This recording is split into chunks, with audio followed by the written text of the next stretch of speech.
Well, the two of you are looking absolutely darling. Now, the two of you, do you go to shows and dress up in vintage very often, or is this every day? Now, how do you do that every day?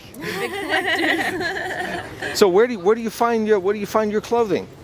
I actually work at a vintage shop. You work at what is the name of your Here, let me give you our card. Well, why don't you tell it to me? The Urban Eccentric. The Urban Eccentric. It's in Vancouver, Washington. And what is the website address? We actually have a Facebook. Okay, and same how do we find it on Facebook? Urban Eccentric on Facebook. Urban So, Eccentric there you go. on Facebook. And we also both have vintage blogs. And what is the URL of your vintage blogs? Mine is living-vintage.blogspot.com. Good.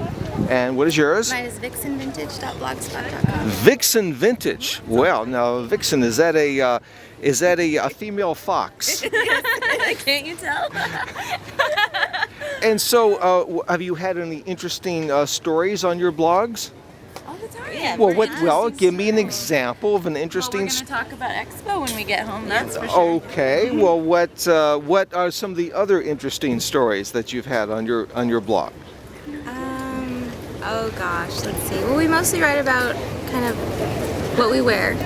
And how would you describe what you're wearing today?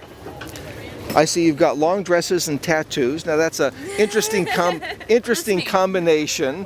Yeah, no, I do the 50s most of the time and tattoos. 50s and 100% of tattoos. the time. And 100%. I would guess so. Now these are not the rub-off kind. These are the real kind. And I see you seem to be tattoo free, but who knows?